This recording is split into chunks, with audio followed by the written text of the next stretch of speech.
When I was 3 months pregnant, Jiang Jing personally sent me to prison. Before pleading guilty, I asked him one last time if I could refuse to take the fall. You're pregnant, so you can apply for non-custodial sentence. It won't be too hard on you. But Yu is different. She's in poor health. If she's sentenced to prison, she'll die. Think of it as building good karma for the baby. I promise you, I'll marry you when you get out. I asked him. You said I owed her a life. Have I repaid that debt now? Jiang Jing nodded and said he would be grateful to me for the rest of his life. I signed the confession and had an abortion before entering prison. Later, Jiang Jing went mad, demanding to know what right I had to abort his child. I won't let my child have a mother who's been to prison and a father who's cruel. All that's happened, the rights and wrongs of it all. Let's just say I was naive and foolish. From this moment on, Jiang Jing, we're even, we're done. 1. The day I got out of prison, no one came to pick me up. The guard walked me to the gate, looked out at the empty street, and asked me how I planned to leave. I didn't have a cent to my name. The bag in my hand held my only few sets of clothes. Feeling weightless, just like my life, it had no substance at all. Squinting at the brilliant sunshine outside, I smiled and said, "There's always a way. I may not have money, but I have my feet." The prison guard hesitated for a couple of seconds, then reached for his wallet. "No need, I live close by. I can walk home in no time." I declined her offer, picked up my luggage, and started the journey home. I had known all along that no one would come to pick me up upon my release, so before going inside, I made sure to check the map. From the prison to my home, it's a 2-hour and 17-minute walk, not too far, really. In the year and a half I was gone, the city hadn't changed much. The stadium that was under construction before I went to prison was still only half finished. While waiting for the red light, my gaze unconsciously settled on a stroller beside me. The mother noticed me looking and gave me a kind smile. I smiled back and asked her, "How old is your baby?" "He's 1-year-old now." "So adorable," I said, bending down to make a funny face at the baby. The baby lay in the stroller, waving tiny fists and letting out a few soft coos. The light turned green. I straightened up and merged into the bustling crowd. I finally made it home before nightfall. The old security door was covered in dust. I found the spare key in the mailbox, unlocked the door, and went inside. A portrait of the deceased sat on the shoe cabinet. I picked it up, wiped the dust from it with my sleeve, and allowed a faint smile to touch my lips. "Mom, I'm home, too." I took some time to readjust to society. With a criminal record from my time in prison, finding a job was tough. To get by, I took a job sorting packages at a delivery hub. After just a week, I collapsed in the warehouse and was taken to the hospital by a coworker. I never properly recovered after the abortion back then. It really took a toll on my health, and I just don't have the stamina to push myself like I used to. I had no choice but to quit my job and sign up as a food delivery driver. My plan is to save up for a couple of years before deciding whether to start a small business. These days, a bachelor's degree isn't worth much, and a bachelor's degree with a prison record, that's worth even less. Being a delivery driver isn't easy work, but it's still better than being a warehouse picker. It's more flexible, and honestly, it suits me just fine. The earnings that weekend were pretty good. Right before I was about to clock out, I got a big order with a high delivery fee, but the distance was a bit far. I checked the battery on my e-scooter, hesitated for a moment, but couldn't bring myself to pass up the money, so I took it. The destination was a club famous for being pricey. When I arrived, I called the customer, and he told me to bring it straight to the private room. The takeout box was huge. Struggling to carry it, I found the room and knocked. "Hello, your delivery is here. Please sign for it. Just leave it there." The familiar voice made my eyelashes tremble. I silently followed the instruction and placed the box in the corner. The private room was bustling with a dozen or so men and women. The corner was piled high with boxes from various luxury brands. In the center of the table sat a 3-tiered cake, exquisite and opulent. I tried to leave right after delivering the food, but was suddenly called back. "Hey, delivery guy, wait a moment." My footsteps froze. "It's my birthday today. Please, have a piece of cake. Thank you for delivering our order so late at night." I looked up. Perhaps because most of my face was hidden by the helmet, no one at the scene recognized me. The woman standing before me had a delicate, captivating face. With a warm smile, she reached out and offered me a piece of cake. Her name was Chin Wn. She used to be my friend.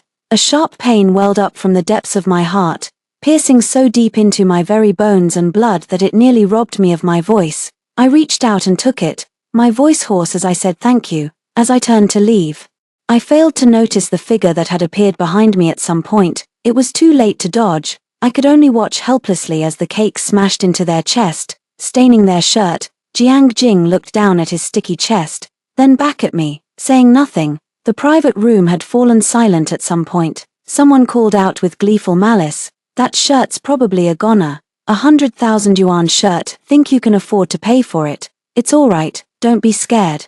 It was an accident, we won't make you pay for it. You can go." Qin Wn walked over, soothing me in a gentle voice while pulling out a tissue to dab at Jiang Jing's shirt. Jiang Jing stood motionless, his gaze fixed intently on me. The next second, he suddenly reached out and yanked off my helmet. 3. No one's hair looks good after wearing a helmet for too long. The private room fell completely silent, even the music had stopped. I smoothed down my messy hair and reached out to Jiang Jing. "Had your fill of staring. Can I have my helmet back?" Liang Qiu, you're out already. That was quick. Weren't you sentenced to 3 years? Finally, someone in the private room spoke up. I ignored them, my gaze fixed calmly on Jiang Jing. "Qiu," Qin Wn said, seeing this, and quickly grabbed my wrist. "Why didn't you contact me after you got out? I have so much I want to say to you." I ignored her. My only goal was to get my helmet back from Jiang Jing, but Jiang Jing wouldn't let go. I had to put in a bit of effort, but I finally wrestled back what was mine. "If you don't mind, I'd appreciate a 5-star rating." A faint smile tugged at the corner of my mouth as I put my helmet back on and walked away. "Liang Qiu, don't you have anything to say?"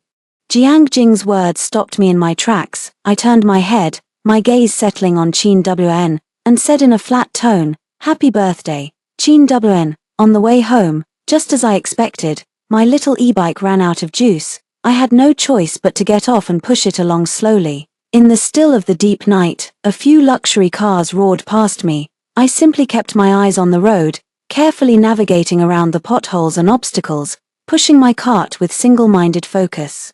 It was already the small hours by the time I got home. I cooked myself a simple bowl of plain noodles. By the dim, yellowish glow of the streetlight outside the window, I ate in silence, the shifting light and shadow playing across the room. Full but not yet sleepy, I took out my mother's photograph, sat by the window, and began talking to myself. "Mom, are you doing okay in the other world? Did you receive all the joss paper I burned for you? Have you met my child? Is he cute?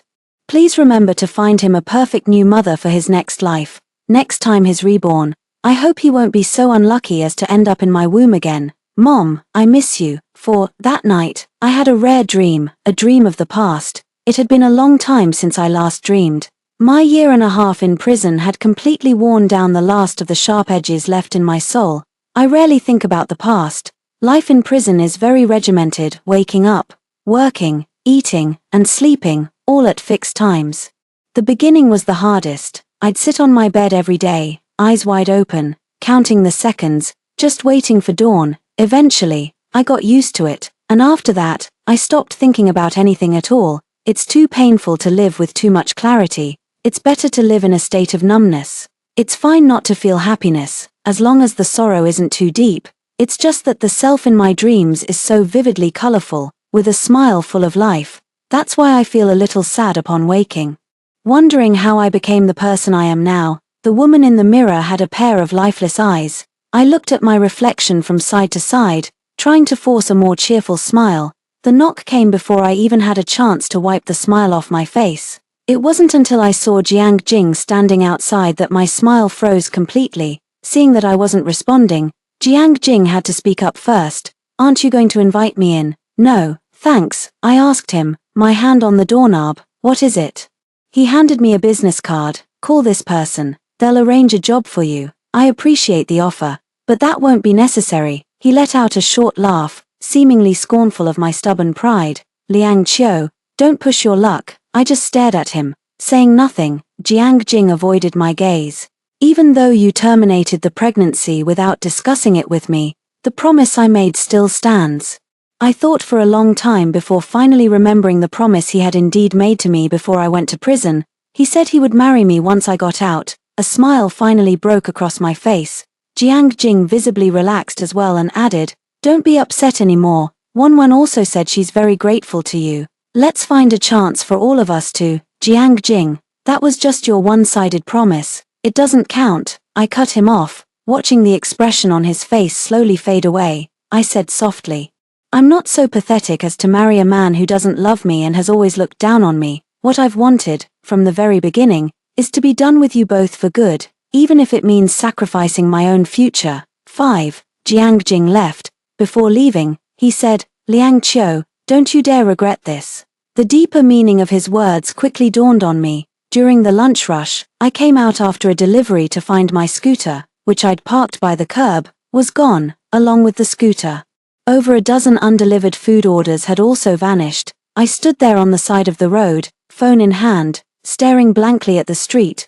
People were coming and going all around, everyone in a hurry, and nothing seemed out of the ordinary. I had no choice but to call each customer one by one, compensate them for their losses, and then report it to the police. The police said the surveillance cameras in that area were down, and while they do their best to find the car, they couldn't guarantee it. I walked out of the police station, looked at the string of complaints and negative reviews on my phone, took a deep breath, and gave a weak, helpless smile. There's still some money left in my account, enough to buy another electric scooter.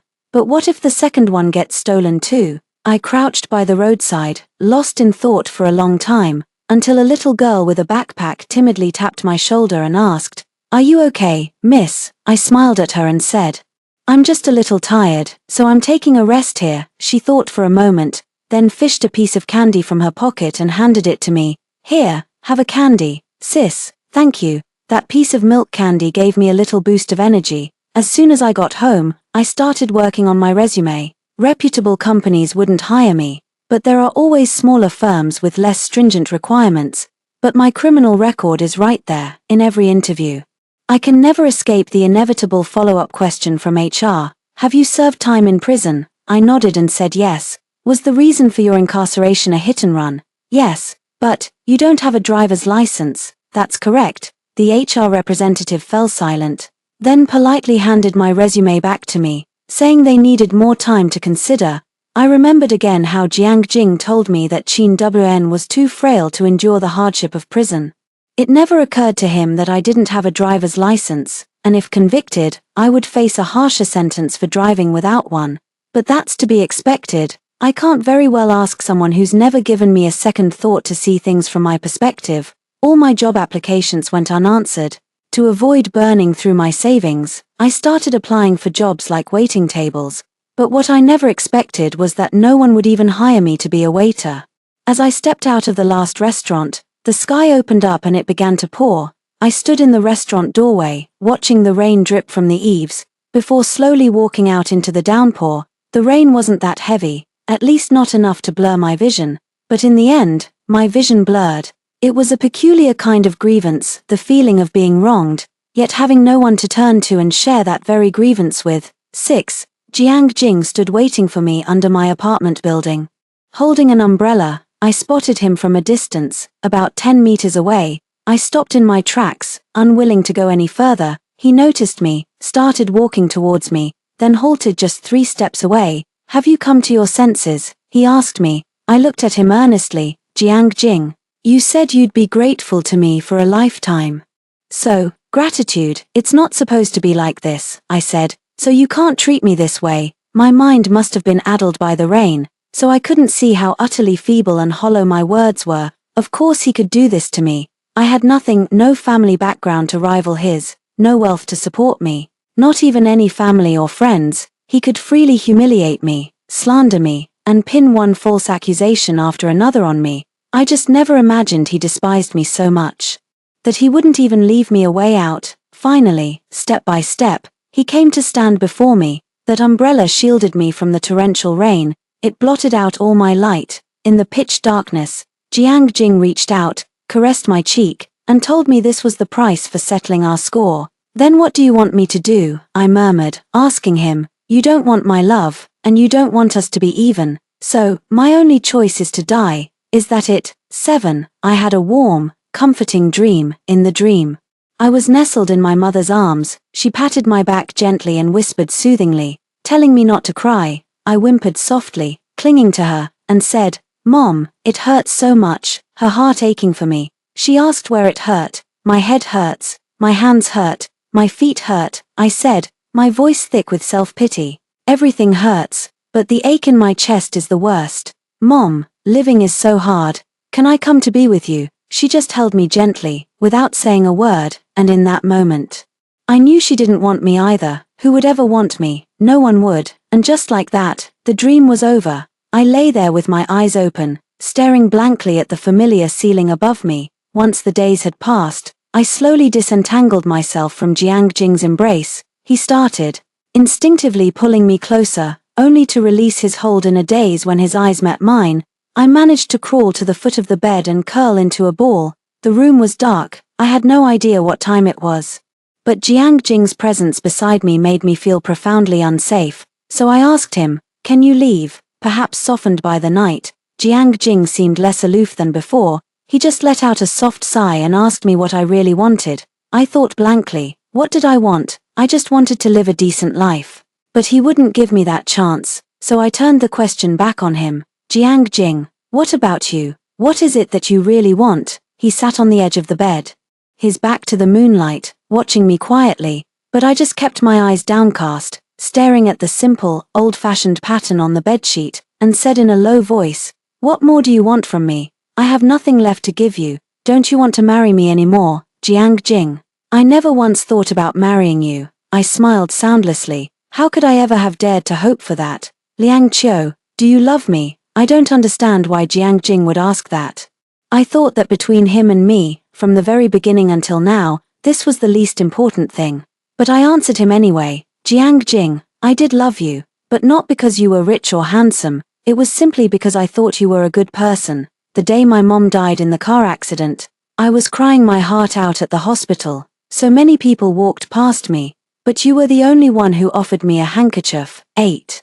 Everyone thought that Jiang Jing and I first met at the freshman mixer, but that's not how it really happened. I first saw him back in my senior year of high school. It was the darkest day of my life. In the middle of class, my homeroom teacher suddenly called me out and told me something had happened to my mom. I rushed to the hospital in a panic, only to find my mother's cold, solitary body. It was a hit and run. The driver fled the scene. My mom never even made it to the hospital. She was gone. Without a single word of goodbye, we never got to say our final goodbyes. I was young when my father passed, so the pain didn't fully register. But when my mother died, I was on the cusp of adulthood. That was the first time I truly understood how sudden life's partings can be, that fate doesn't grant everyone a proper farewell. I hid in the stairwell and cried until I was nearly unconscious. But scenes like this are all too common in a hospital. Every wall, every brick in this place has borne witness to countless tears. No one dares to stop, for their own lives are hard enough. They simply don't have the courage left to shoulder another's suffering. "Please stop crying. Your sobbing is giving me a terrible headache." Someone sat down beside me and handed me a handkerchief. I was choked with sobs, nearly drained of all strength. Sweat and tears mingled, leaving me drenched as if I'd just been pulled from the water. He took out a cigarette in front of me and asked if I minded. I just kept crying, giving him no answer. He clicked his tongue in annoyance, the cigarette dangling unlit from his lips. My words hadn't affected him in the slightest. His tone remained cold from start to finish. "Grow up. Every meeting is the beginning of a parting. No matter how close two people are, one of them always leaves first. Everyone can get along just fine without anyone else. What's the big deal?"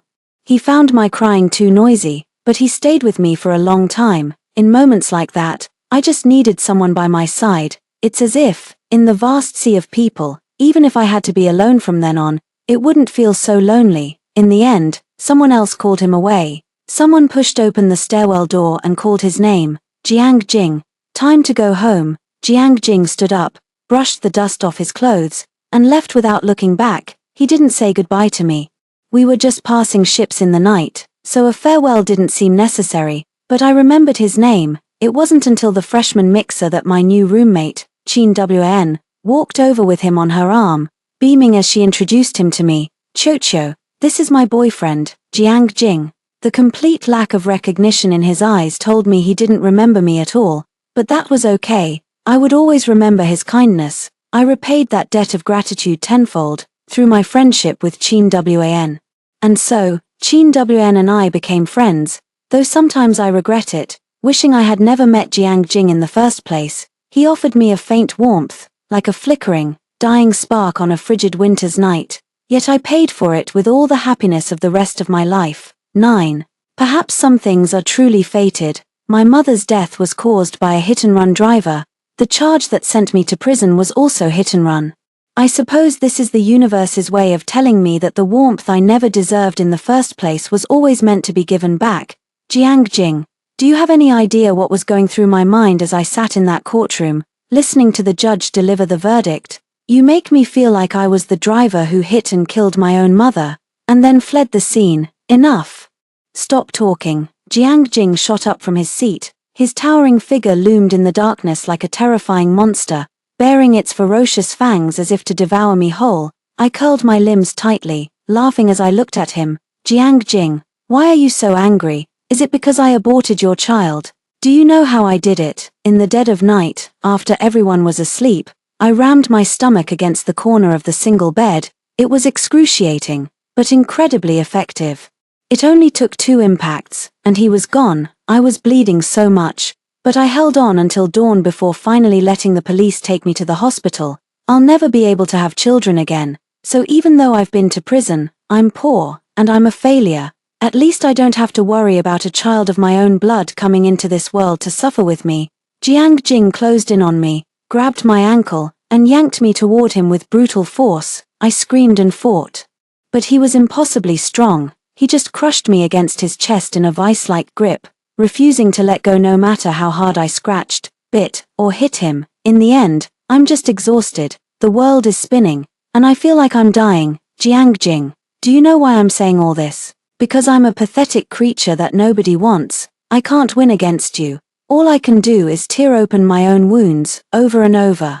To remind myself that the price of loving you is too high, a price I can't afford to pay. Let me go, or let me die. Pick one. Let's just end this cleanly. No more of this back and forth. Alright. But Jiang Jing just held me tightly, over and over. He commanded in my ear. Enough. Stop talking. His voice grew low and hoarse, finally choked up. 10. When I came to again, I found myself in the hospital. My limbs were still weak and limp, and my head felt heavy as if filled with concrete.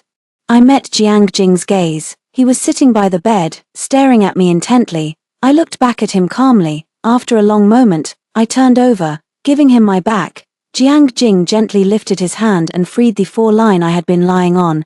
Do you really want to settle all scores between us? I won't say a word. Then promise me one last thing. Hearing this, I just wearily closed my eyes. I'd rather not. His word has never been worth anything. He was the one who said that if I went to prison in Qin Wan's place, would be square. Liang Qiu, do you hate me now? Why do you keep asking me what I really feel for you? Is that so important? He shot back. Isn't it? Yeah, it's not important. You're right, it really isn't important. Jiang Jing toyed with the lighter in his hand. I'm planning a wedding, and I'm still missing a bride. I opened my eyes. Marry me, and I'll set you free. So it's true that people can laugh in utter fury. Jiang Jing, have you lost your mind? So many people want to marry you. Why on earth would you choose me? Have you forgotten how you cursed me for shamelessly climbing into your bed just to get my foot in your family's door? You never explicitly stated you were unwilling to marry me. So all my wedding preparations were made with you in mind, Jiang Jing said. A lot of money was spent. You can't afford to pay it back. I could only find the whole situation absurd. Liang Qiu. You're not even afraid of death, so why are you afraid to take this final gamble with me? Jiang Jing stood up, walked to the window, and turned his head to look at me deeply. What if you win? I could even send you abroad. Your English is good, so living and communicating there wouldn't be a problem. They won't know about your past, that you've been in prison. You could have a completely fresh start. I didn't believe him for a second. Yet I couldn't suppress the flicker of hope rising in my chest. You'd really let me go, really. But you clearly despise me. Jiang Jing put the unlit cigarette back between his lips. Yeah, I can't stand you, but I said I'd marry you, and I'm not one to leave things half-finished. 11. I've never been able to figure Jiang Jing out, and honestly, that's to be expected. Even after sharing the most intimate of acts, we never really got to know each other. We never held hands.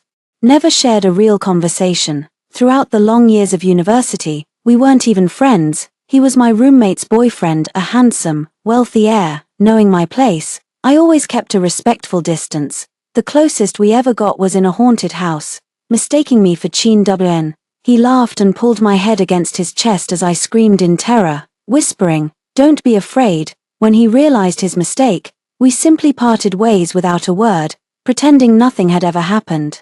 Qin Wn often asks me what I think of Jiang Jing. I always tell her that Jiang Jing is a great person and a perfect match for her. They both come from distinguished families, possess striking looks, and have temperaments that are either steady or passionate. By any measure, they are a match made in heaven. A perfect pair. Really, you honestly think he and I are a good match? Qin Wn asked, resting her chin in her hand.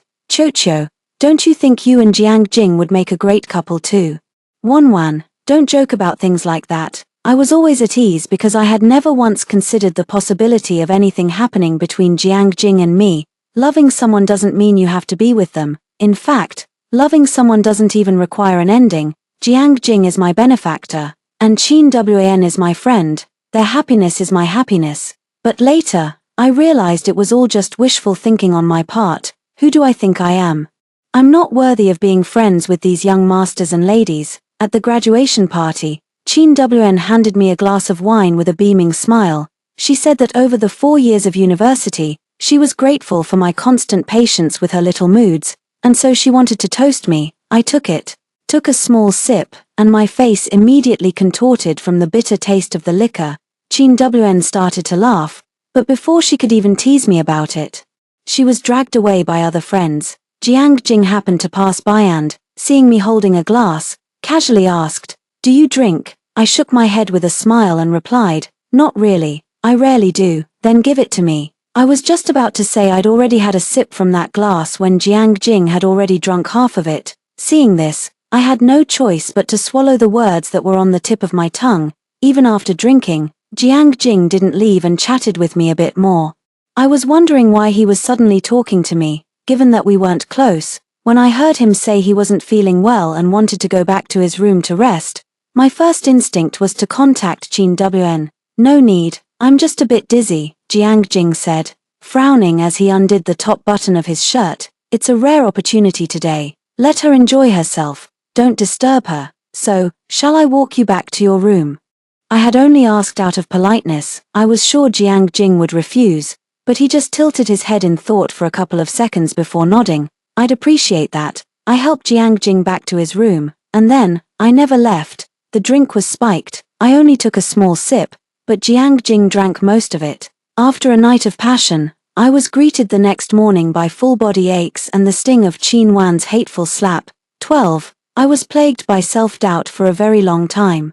I always considered myself a person of decent morals, incapable of taking what belongs to another. I couldn't, for the life of me, understand why I didn't refuse Jiang Jing when I was supposedly in my right mind and fully conscious. Later, I realized why. I wasn't in my right mind at all. I had only taken a tiny sip of wine, but it was enough to rob me of my senses, and that fact only made the whole situation worse. Getting drunk doesn't necessarily lead to losing control, but with ulterior motives.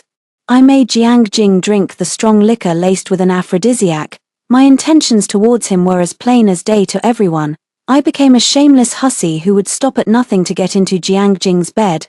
Both Qin Wan and Jiang Jing were pitiful victims I used and hurt. The wine glass was handed to me by Qin Wan, but she is so kind and naive, and has always been utterly devoted to me. How could she possibly be capable of delivering me to her own boyfriend's bed? Jiang Jing took the drink willingly, but he was just being kind, trying to shield his girlfriend's roommate. How could he have anticipated I would stoop so low? They are people of noble character and integrity, the very embodiment of all that is good, so the shameless, despicable one had to be me. It could only be me. Qin Wan couldn't bear the reality of being betrayed by both her boyfriend and her closest friend. She attempted suicide by slitting her wrists, was discovered in the act, and was rushed to the hospital. So everyone says I owe Qin Wan a life. Qin Wn was in a bad place, drinking heavily, and ended up driving drunk and killing someone. Since I'm the one who owes her, it's only right that I take the fall, and to make matters worse, I was pregnant. I truly deserve to die for that. I am a sinner, and the child in my womb will be born bearing my guilt. But how merciful Jiang Jing is. He promised me that if I atone for my sins, he will marry me and acknowledge this child as his own. I desperately tried to scream, but it was as if I was surrounded by a vacuum, cutting off any chance for my cries for help to be heard. Was I wrong? Must I atone? What was my mistake? And for what sin must I seek redemption? Is my child also at fault? Must he inherit my sins? I refuse to accept this. I will bear all the consequences, but I cannot let my child be dragged down by me. He deserves to be born into a family filled with love, and to have a future full of promise. The night I signed the confession, I rested my hand on my lower abdomen for a long, long time. A sharp, searing pain radiated from my core, spreading through every limb and fiber of my being. I had a miscarriage once, and the agony of it was no less than that of childbirth. As the police officer carried me to the hospital, I even managed to let out a laugh. Perhaps it's fate. I, Liang Qiu, am destined to be without family. It's only fitting that I live out my days alone. 13. I agreed to Jiang Jing's proposal of marriage. He seems to truly value this wedding. Everything is of the finest quality. According to the wedding dress designer, work on my dragon and phoenix gown began 2 years ago. The hand embroidery is incredibly time-consuming, and the entire team had to work overtime for nearly 3 months just to barely finish it. A full year ahead of the original schedule. I was dazed for a few seconds. 2 years ago. I remember, that mistake with Jiang Jing was also 2 years ago. They're already making arrangements this early. A strange thought crossed my mind, but I didn't dwell on it. Jiang Jing initially asked for my opinion, but once he realized I wasn't invested in any of it, he stopped consulting me. He chose the wedding invitation design, selected the types of wedding suites, and decided on the hotel specifications. Honestly, I wanted to say it's just a sham wedding. He really didn't need to go to such lengths, but this wedding turned out to be far more extravagant than I ever imagined. I don't understand Jiang Jing, so I can't fathom why he insisted on having this wedding, nor why the bride absolutely had to be me. But it doesn't matter, I don't need to understand him. I just hope he'll keep his promise. I want my freedom. On the wedding day, Jiang Jing came to fetch me bright and early, dressed in a custom-tailored suit. He stood out as exceptionally handsome amidst the large entourage of family, friends, and photographers following behind him. I had no family or friends of my own, so the bridal pickup ceremony had to be simplified, yet, honoring tradition. Jiang Jing carried me all the way, from going downstairs to getting into the wedding car, without letting my feet touch the ground once. I didn't see any of the people who had spoken ill of me before. I suppose Jiang Jing didn't want the atmosphere of his wedding to be ruined. Looking at the lily-of-the-valley bouquet in my hands, I allowed a faint smile to touch my lips. I looked up and found Jiang Jing staring at me intently. So happy, he asked me, is it because you can't wait to be free? Yes. I nodded with a smile. I really can't wait. Outside the window, the scenery rushed by in a blur, reminding me of the phone call I received last night. It was from Qin Wan. Her laugh was harsh and shrill as she said she couldn't believe Jiang Jing was still willing to marry a barren woman. You know, Liang Qiu, I really despise you. From the very first moment I saw you, I knew you were exactly the kind of person I hate the most. You put on this act of being aloof and indifferent, but deep down, you know exactly how twisted you really are. You've always had your eye on Jiang Jing, haven't you?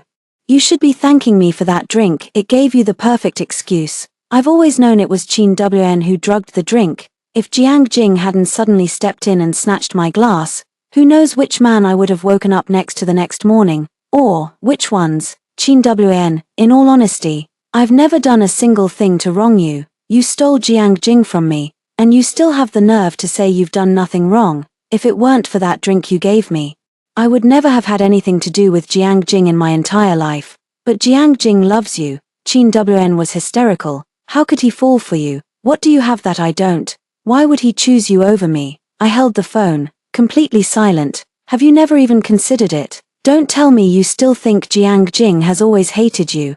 Ha, he doesn't hate you at all, he's madly in love with you. He went against everyone's wishes, stubbornly insisting on having a wedding with you. If he didn't love you, what would he possibly gain from it? If drugging Jiang Jing was all it took to make him sleep with any woman, why do you think I never tried it before? He's been trained against that since he was a child. His body has a resistance. Common aphrodisiacs are completely useless on him. I hung up the phone immediately. 14. The wedding ceremony was held on an open-air lawn. The venue was decorated very warmly, with beautiful flowers and balloons everywhere. As I saw Jiang Jing standing on the stage waiting for me, for a fleeting moment, I felt as if we had truly been in love. The host held the microphone and asked him, "Mr. Jiang Jing, for better or for worse, in sickness and in health, do you take Ms. Liang Qiu to be your wife, to love and to cherish, till death do you part?" Jiang Jing looked at me and answered firmly, "I do, Ms. Liang Qiu, do you take?" I held the microphone, staring fixedly at Jiang Jing, and opened my mouth to answer, "I don't want to." The audience below erupted in an instant uproar.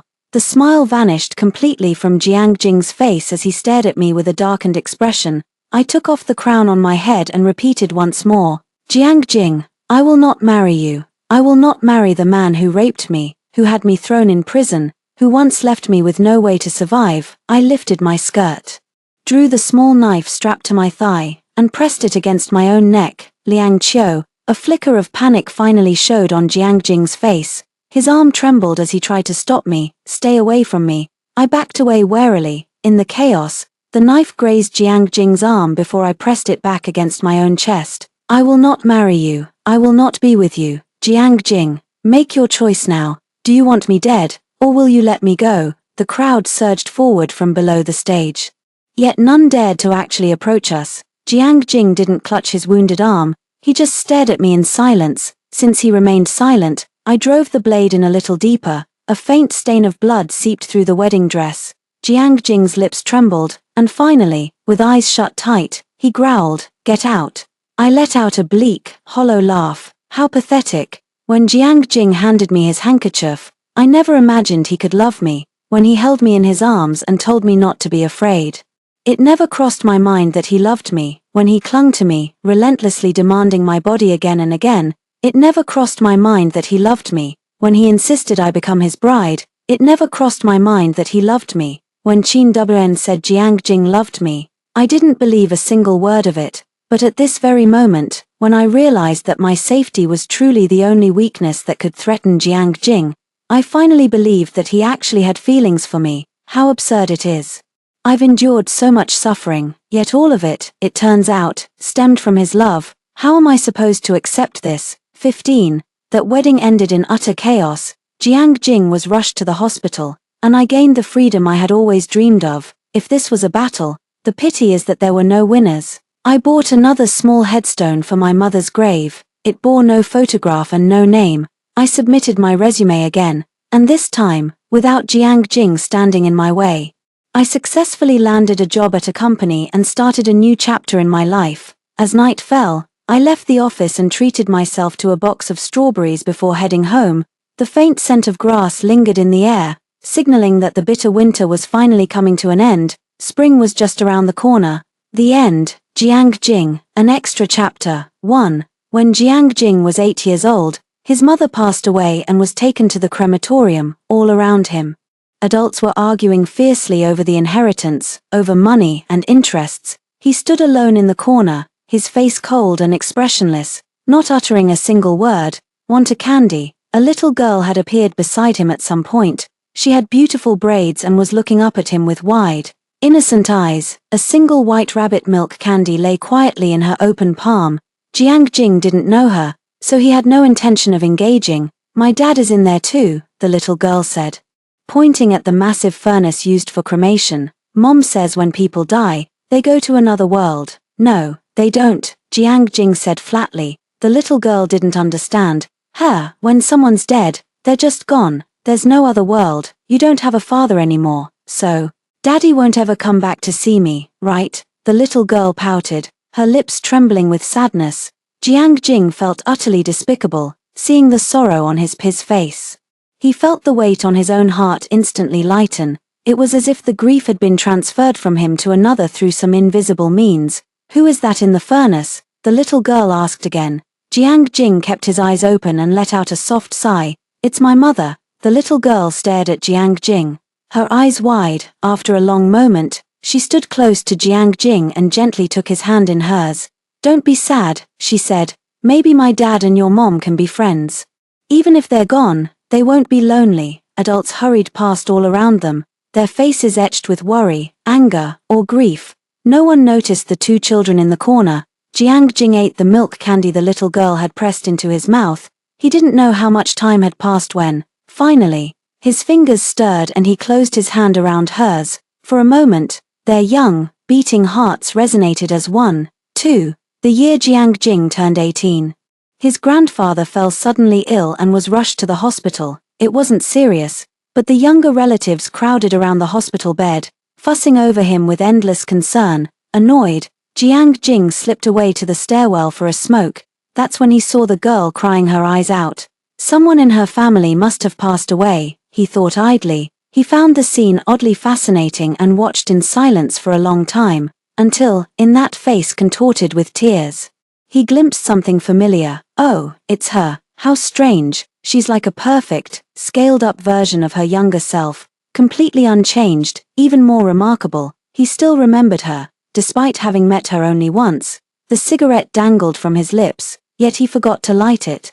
Jiang Jing watched for who knows how long before finally walking over and sitting down beside her. For the first time in his life, he clumsily tried to offer comfort. It didn't seem to do much good, and in the end, he didn't even get a thank you. Jiang Jing was thinking to himself, back when we were kids, she was always grinning like a happy fool. Now that she's grown up, how did she become so emotionally intense? 3. The freshman mixer was their third time meeting.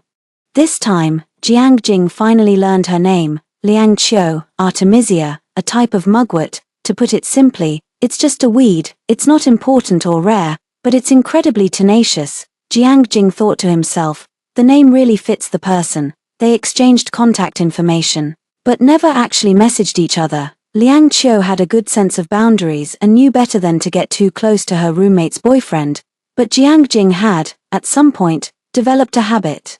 Every night before going to sleep, he would open Liang Qiu's social media feed. She didn't post very often, and her updates were mostly about little anecdotes from her daily life. Day after day, he repeated this behavior, and surprisingly, never grew tired of it. Qin Wn asked him what he thought of Liang Qiu. Jiang Jing's reply was, she's alright. Well then, do you know any decent guys around you that you could introduce to Qiu? Jiang Jing's response at the time was, it's not suitable. What's not suitable about it? Our family backgrounds aren't suitable. Oh, come on, it's just dating. No one's talking about marriage and kids. But Jiang Jing still refused. He had no interest in playing matchmaker. You're so stubborn, turning it down so flatly. I almost thought you had a thing for Qiu. Jiang Jing said nothing, his gaze just drifting lightly past Qin Wn. Qin Wn immediately gave an awkward smile. Sorry, that just slipped out. I spoke out of turn.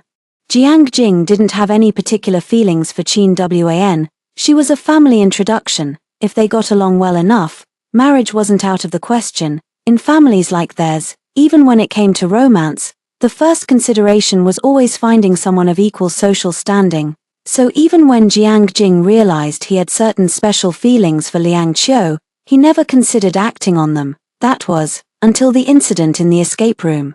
It was clear Liang Qiu was genuinely averse to anything involving ghosts and spirits, and was quite timid, but having been dragged there by Qin Wan, she had no choice but to grit her teeth and start the game. At one point, I was so scared I froze completely. Jiang Jing couldn't take it anymore. After yet another ghost suddenly jumped out to scare them, he finally reached out and pulled Liang Qiu over. The moment her head bumped against his chest, Jiang Jing's breath hitched.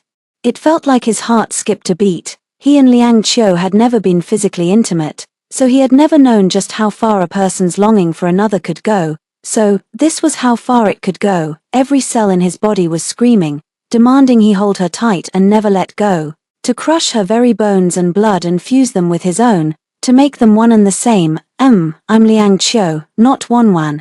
Did you mistake me for someone else? An awkward, timid female voice broke the silence. Jiang Jing snapped out of his daze and, mustering every ounce of his self-control, released his grip. His heart dropped. in some hidden corner, Pandora's box had been quietly opened. For Jiang Jing did not like Liang Qiu. Jiang Jing detested Liang Qiu. He despised the feeling of his emotions being so easily manipulated by another person, and resented how his thoughts were constantly, involuntarily drawn to someone else. He was supposed to be steady, composed, and self-possessed. So when he discovered that the drink Liang Qiu had given him had been spiked, his first reaction was rage, pure, unadulterated rage. How much more of my soul do you need to possess? Is that what you want? To see me completely lose control? Do you think you can handle it? As it turned out, Liang Qiu could not. She cried and screamed, trying to flee, only for him to seize her ankle and mercilessly drag her back. Yet, beneath that overwhelming fury, lay a hidden truth. A certain void within him had finally been perfectly filled. He adopted the posture of a victim, desperately extracting guilt and attention from Liang Qiu. He wanted to crush her into the dust, only to then play the savior and rescue her. That way, for the rest of her life, she would have no choice but to depend on him, forever unable to leave. Just fantasizing about such a scenario was enough to bring Jiang Jing to climax. As he passed by the bridal shop, Jiang Jing suddenly found he couldn't take another step. He could hear his own heart pounding, leaping, and cheering with joy. They were going to get married. It seemed some things needed to be prepared starting right now. 5. Yet, in the most resolute manner, Liang Qiu terminated their unborn child, and she refused to see anyone. That had been Jiang Jing's greatest bargaining chip. Liang Qiu seemed to be dying. Her vitality was fading away, like a handful of fine sand. The tighter he grasped, the faster it slipped through his fingers. It shouldn't be this way. How could it come to this? The price of having her was losing her. Jiang Jing began to ask himself, what was it that he truly wanted? A long, long time had passed, so long that they had become strangers. He saw Liang Qiu emerge from the flower shop, cradling a bouquet of dewy, vibrant jasmine blossoms, a soft smile gracing her face. He finally understood. All he had ever wanted was for her to smile. That was all. 6. Jiang Jing did not like Liang Qiu. Jiang Jing detested Liang Qiu. Jiang Jing loved Liang Qiu. Yet, Jiang Jing did not understand what love truly was, nor how to love. He only knows how to hurt others, so he deserves it. Story 2. My billionaire husband has suffered from a stomach problem for years. It's only with the traditional Chinese medicine I boil for him every day that he can get some relief. 9 years into our marriage, my husband forgot to accompany me to my prenatal checkup for the 5th time. Enduring the abdominal pain that was a sign of a possible miscarriage, I sent him a divorce agreement. His young girlfriend shed tears and said, "It's all my fault. If you hadn't accompanied me, sister wouldn't be angry." My husband soothed her in a soft voice, but all he said to me was, "Let's get a divorce then. Don't regret it." It was only later that my husband, who was suffering from a stomachache, accidentally came across the prescription for the traditional Chinese medicine that treated his stomach problem. Why isn't the Chinese medicine being boiled? When Bruce pushed the door open and got home, he was holding his aching stomach with his hand. In the past, whether he came home or not, I would always spend at least 2 hours boiling the prescription for nourishing the stomach. I ignored him and continued applying a facial mask while scrolling through my phone. He frowned, sent me the link to a luxury bag store, and then transferred 100,000 yuan to me. On the chat interface, the last record of him typing to talk to me was still from 7 months ago. After that, he would only occasionally buy an expensive gift. Gradually, he even got too lazy to choose gifts. He would just send links and transfer money, letting me make the choice myself. I was too lazy to reply to him. I switched to the game Candy Crush and casually said to him, "Remember to find time to get a divorce. Bruce is very busy, and in terms of time, I'm willing to cooperate with him. Stop being silly, boil the medicine, and I'll drink it up properly today." Traditional Chinese medicine is bitter. In order to get Bruce to finish the medicine, I have to think of all kinds of ways every time. Slowly, following my words and drinking the medicine properly became his way of coaxing me. After he finished speaking, he threw his phone on the sofa and went into the bathroom to wash up. The phone screen was still on, and the screensaver was a selfie of his young assistant, Grace. There were also 8 pink words: "Uncle, be good and remember to take your medicine." Grace's family and Bruce's family have been friends for generations. When we had our wedding banquet, she was still a little girl. dressed as a flower girl, she said sweetly, "May you have a long and happy marriage." In the blink of an eye, she grew up. Not long after she returned from studying abroad, she became the personal assistant of her Bruce. I'm not actually annoyed by Grace's affection for Bruce. It takes two to tango. If he knew how to keep his distance, there wouldn't be a young girlfriend that everyone in the city knows about. Bruce came out wrapped in a bath towel, clicked on his phone. And when he saw the screensaver, he smiled with a look of doting. His stomach ached again, his straight eyebrows furrowed, and when he looked up at me, there was a hint of disgust in his expression. Maybe he was blaming me for not boiling the medicine.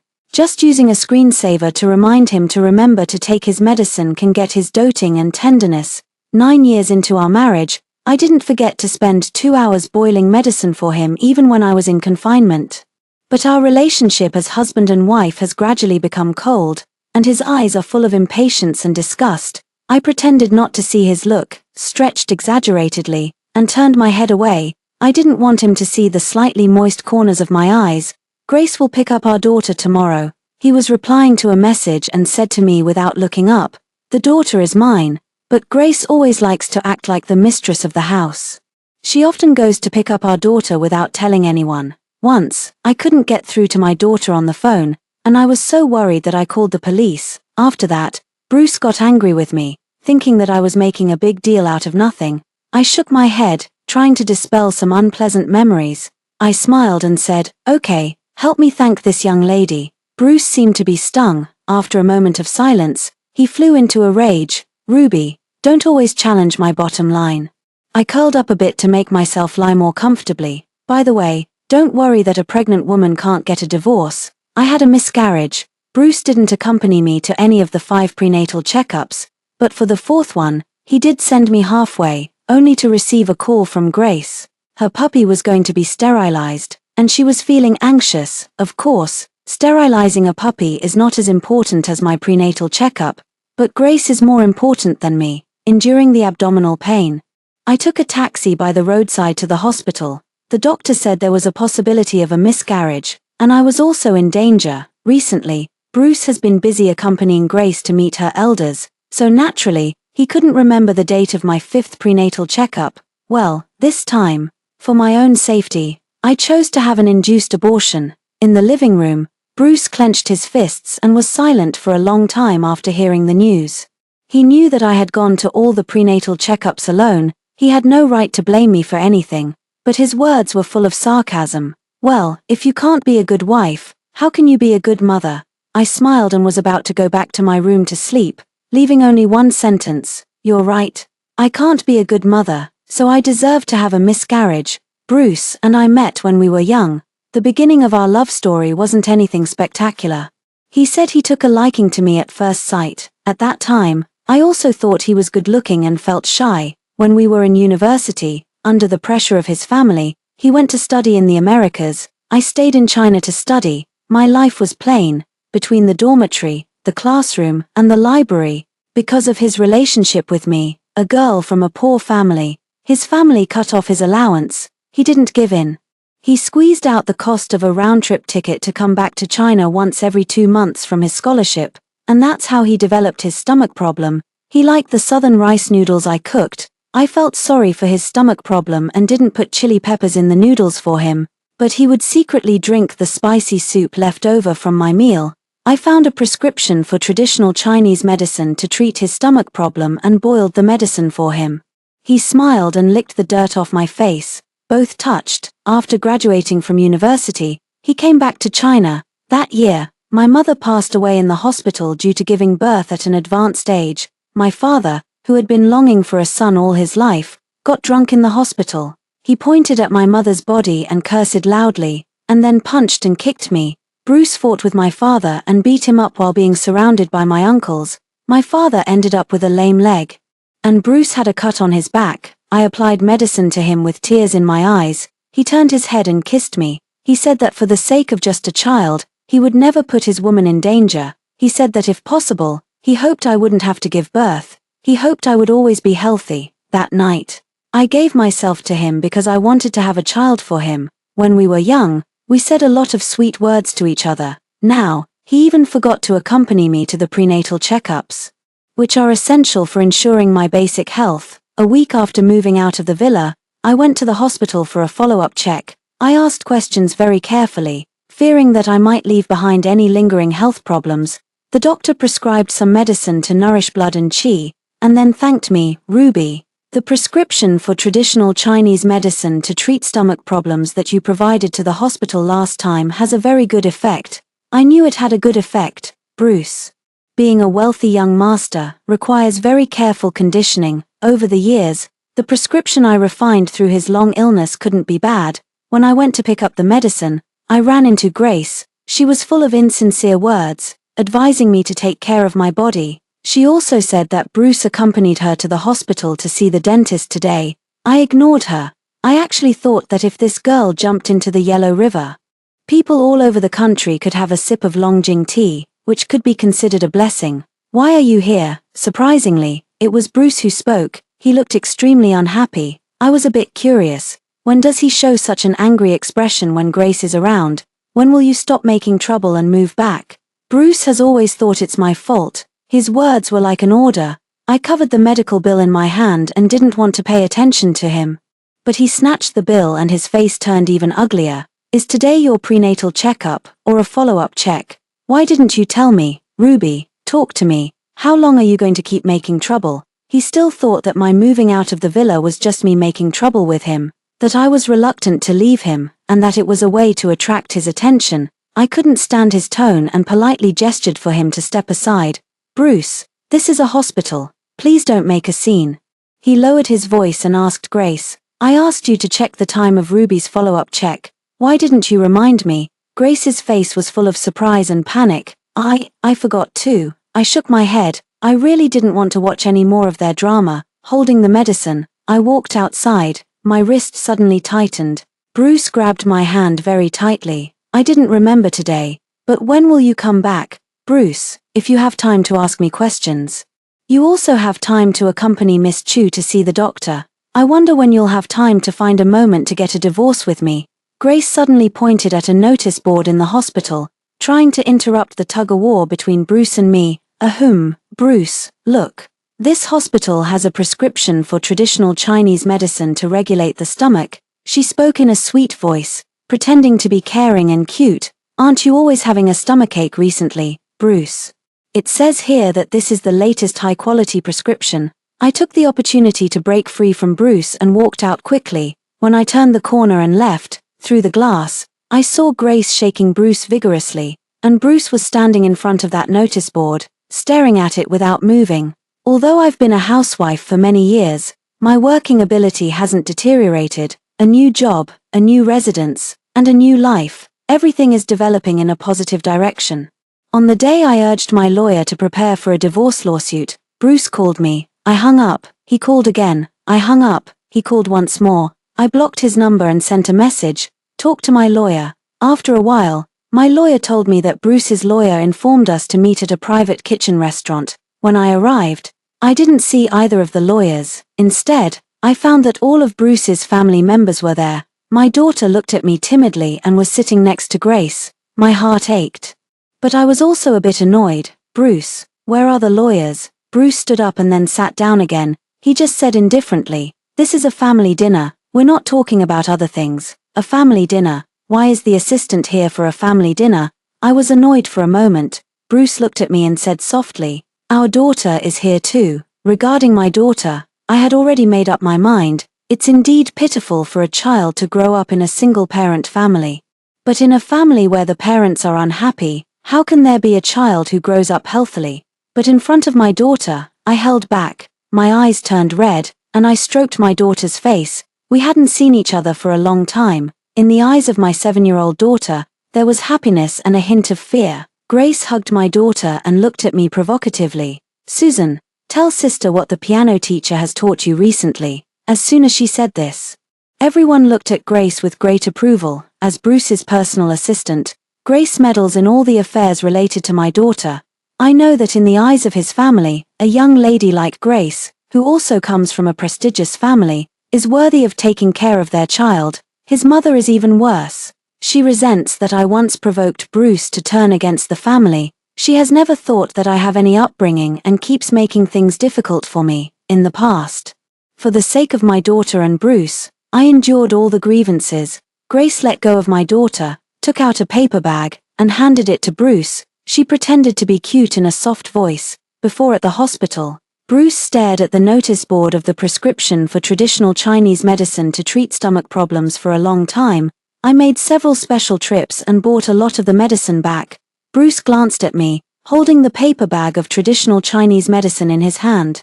He was stunned for a moment. Naturally, his family gave Grace a new round of praise. I squatted down and talked softly with my daughter. I don't care about her studies or piano playing.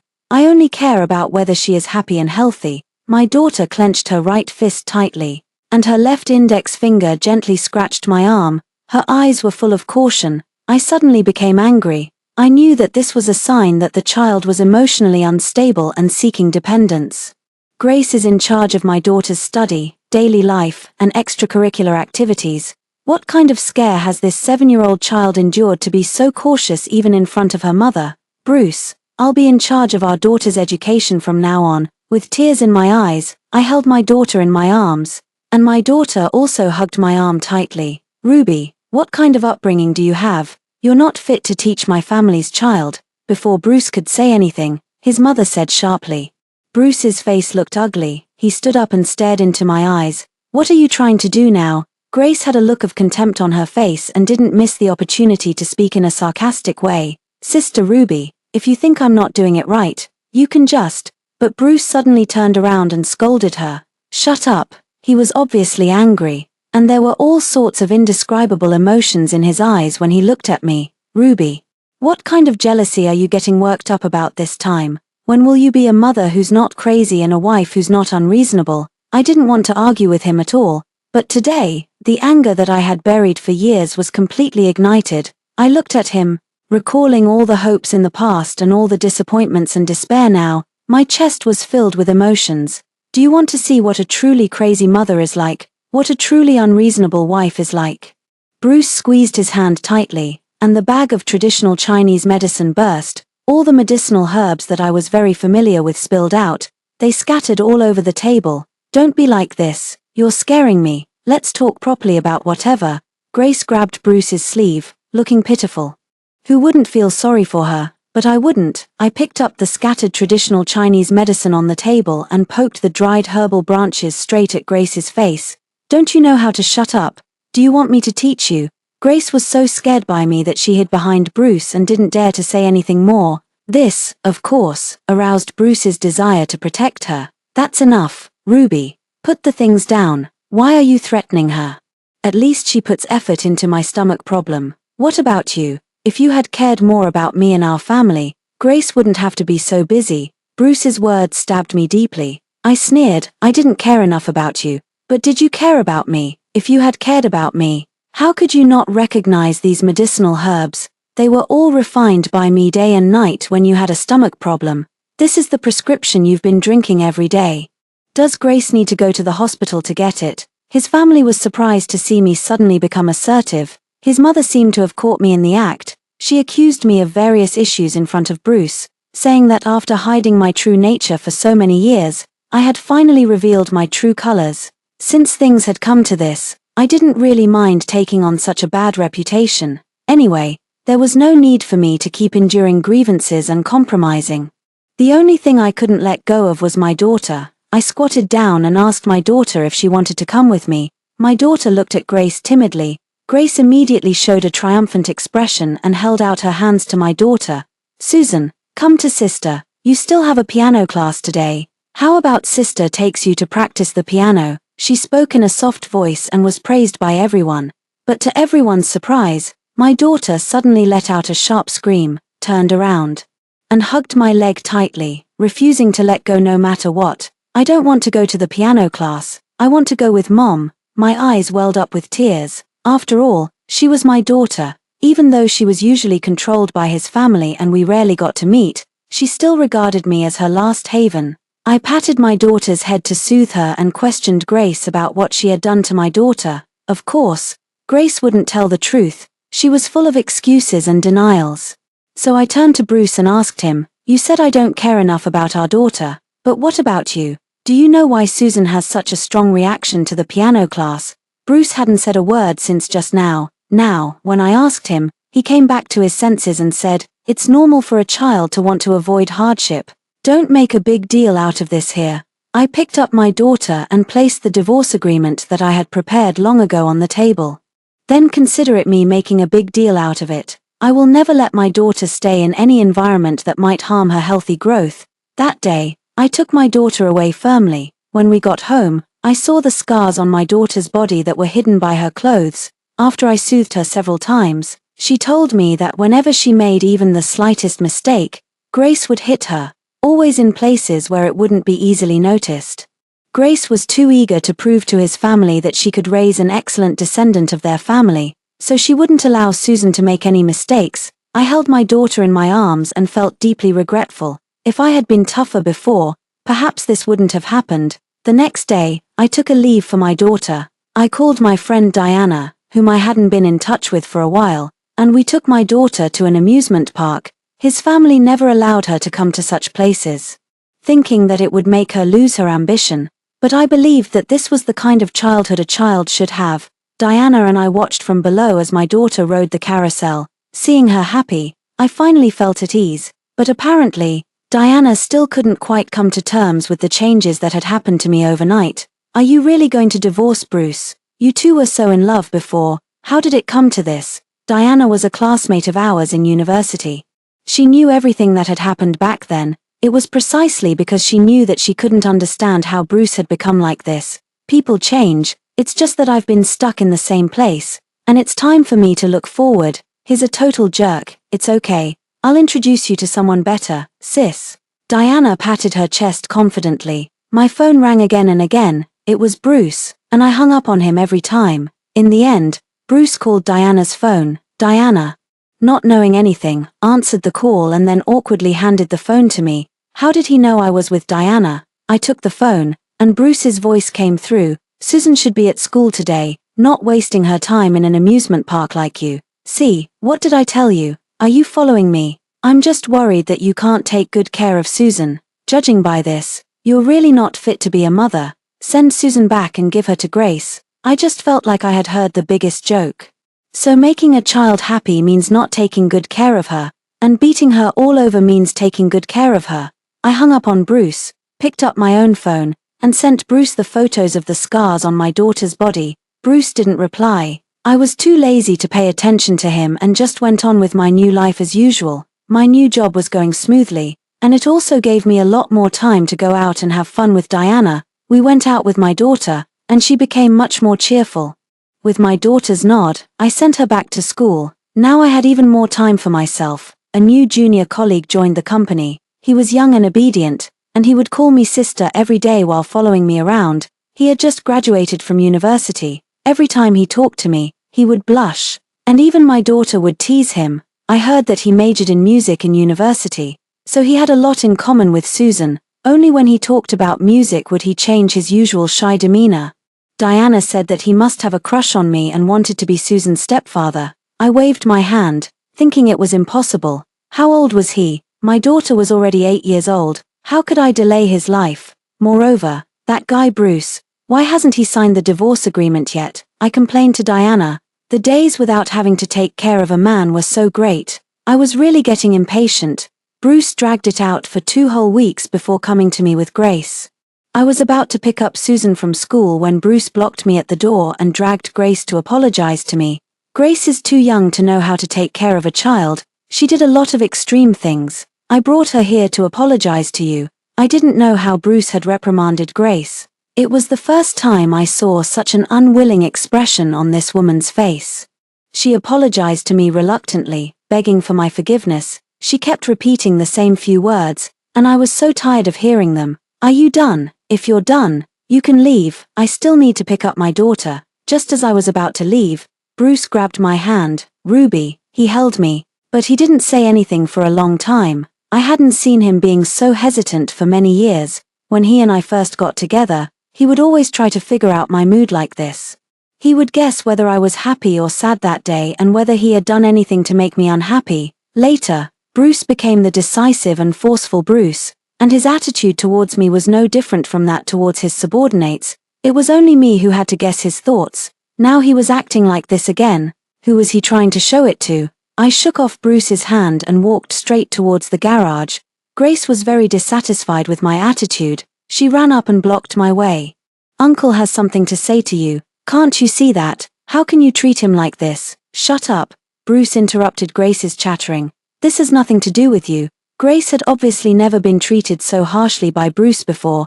I guessed that she hadn't had a good time recently, because of the matter with my daughter. Bruce had scolded her a lot, but she must have never expected that Bruce would scold her for my sake. After all, even I couldn't figure out what Bruce was up to. "Uncle, I just can't stand the way she treats you. She doesn't even know what you've been through these days. This is a matter between husband and wife. It has nothing to do with you." The words husband and wife stung Grace. She took 2 steps back, bit her lip, and left crying.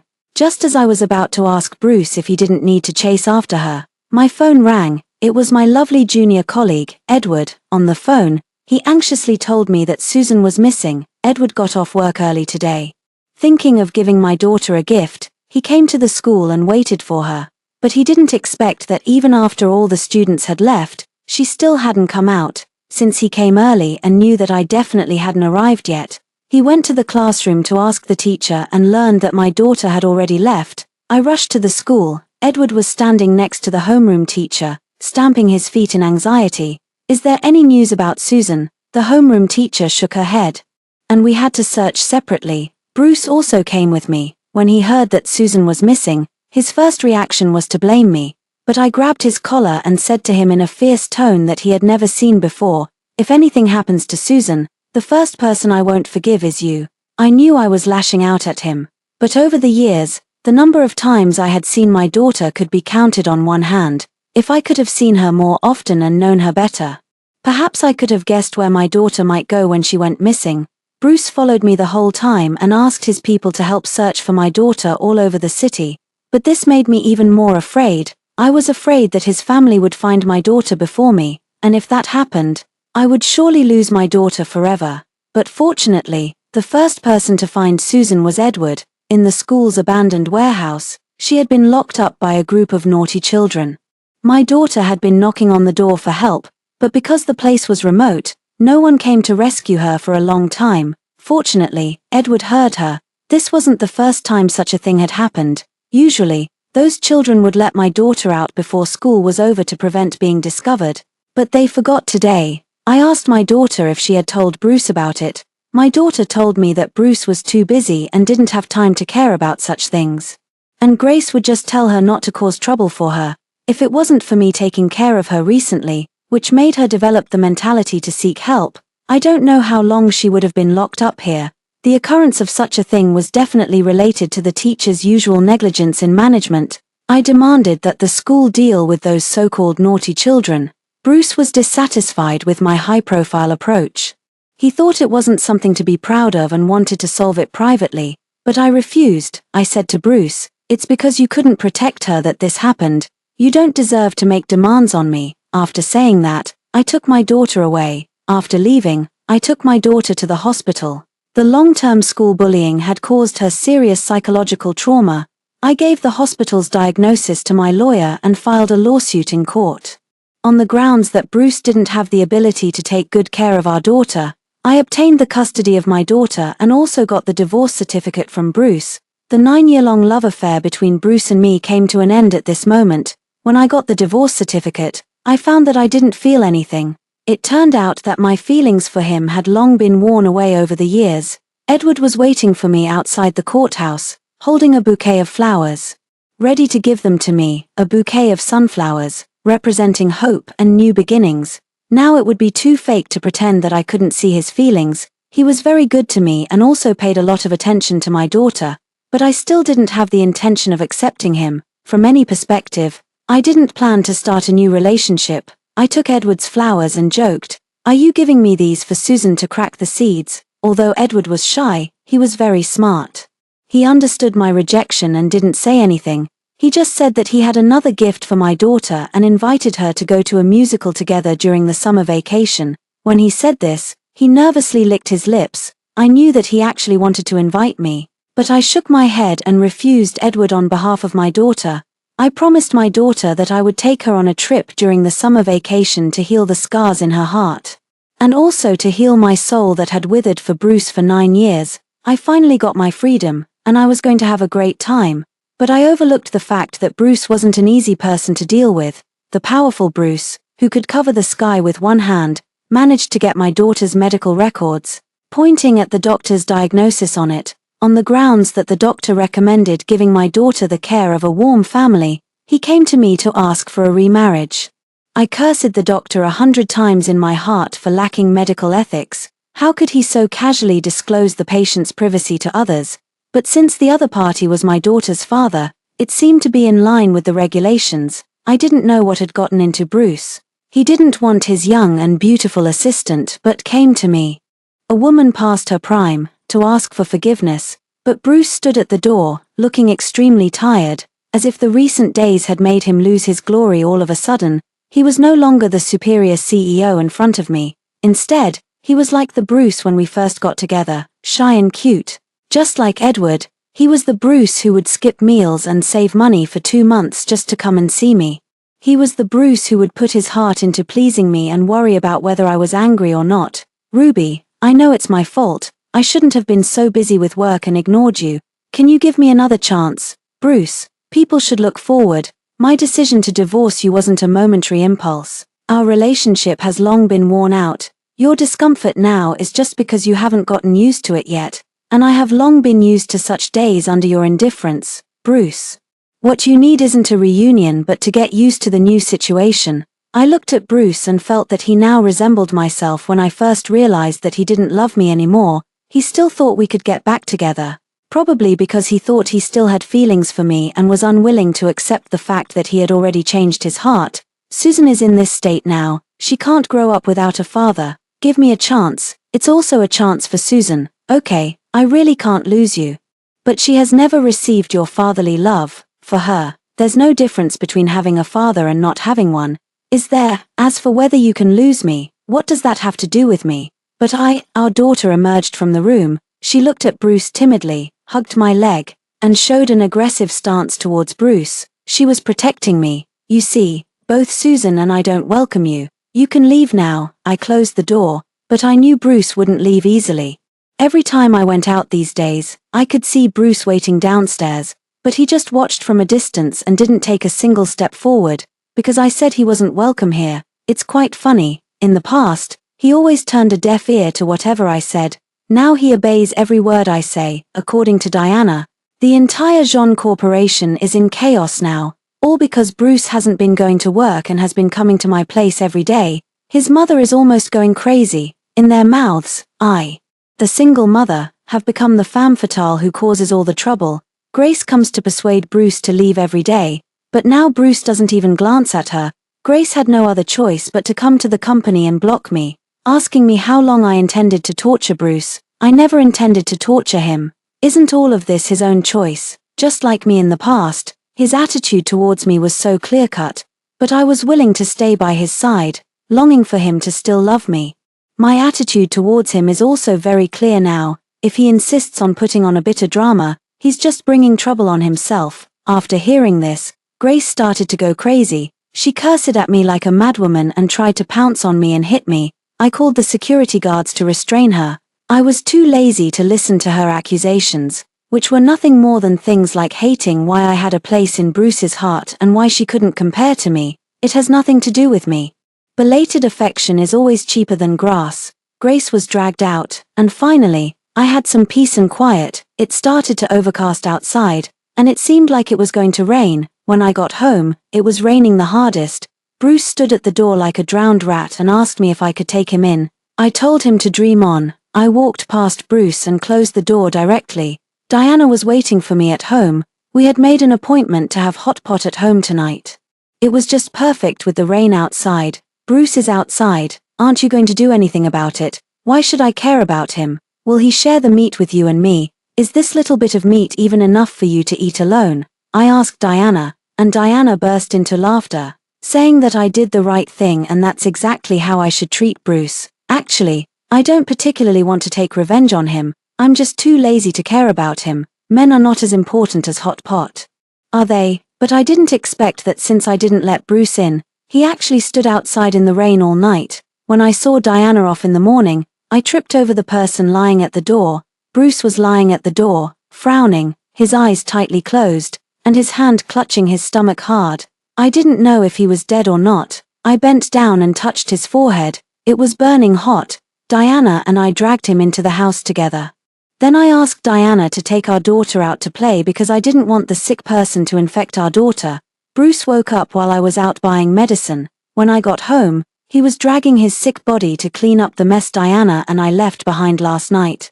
Are you planning to die in my house and make me take responsibility? In the face of my words, Bruce was at a loss. He was still holding a plate with congealed red oil in his hand, not knowing whether to put it down or not.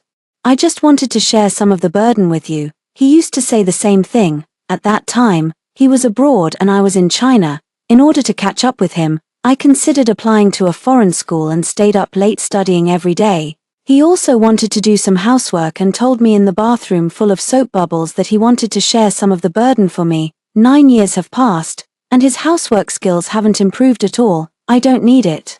The best thing you can do for me is to leave my house right away. I have nowhere else to go now. Can you please take me in? Look, the CEO of Jean Corporation is acting like a stray dog in front of me. You have nowhere to go. Mom is very dissatisfied with me. She said that if I can't solve my marriage problem, I shouldn't go home again. Only Bruce would think that the marriage problem his mother mentioned includes me, even at this point. That person would never accept me as a daughter-in-law, but I still said to Bruce, fine, then don't go back. Bruce's eyes lit up because of this. He quickly cleaned up everything on the table, wiped his hands, and asked me what I wanted to eat. I threw the medicine to him and told him to take care of himself first. Bruce stayed at my place for 3 days. During these 3 days, he did everything a father and a husband should do, and even more than that. If he had done this before we got divorced, I'm afraid I would have woken up laughing in my dreams. But now, looking at his flattery, I don't feel anything in my heart. However, seeing our daughter so happy, I still asked her if she still wanted a father. But our daughter hugged me and told me that she didn't care. She knew what her father had done before, and she only hoped that I could be happy. I kissed our daughter and promised her that even if it was just me, I would still give her the best. On the 5th day, I stopped Bruce, who was about to go out, and gave him a sum of money. Bruce was confused. I told him that this was the payment for the housework he had done at my place in the past 2 days. Why? I let you stay because it was the reward for me taking care of you when you were sick. I was busy in the following days and let you stay for 2 more days. This is your salary.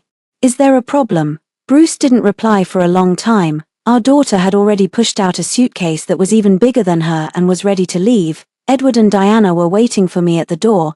I opened the door and said to Bruce, who was standing there dumbfounded, hurry up and leave, I'm going to lock the door. Where are you going? Edward picked up our daughter, pushed my suitcase away, and said, to the airport. Right, Susan. Bruce panicked. He ran up and pointed at Edward, asking me, is it because of him? Is it because of him that you don't want to get back together with me? You're crazy. I waved away Bruce's hand and got into the car-hailing vehicle that I had already ordered. Edward put my suitcase in the trunk for me. Bruce chased after us, grabbed the car door, and tried to pull me out. Edward grabbed his wrist and pushed him away. Ruby, are you really leaving? I ignored him and directly told the driver to drive. I could see Bruce following us in his car behind. Diana asked me if I really wasn't touched at all. When Bruce pushed the door open and got home, he was holding his aching stomach with his hand. At the airport, Bruce followed me all the way. Every time he tried to come forward, Edward blocked him behind. After I went through the security check, looking at Bruce outside the security check, finally,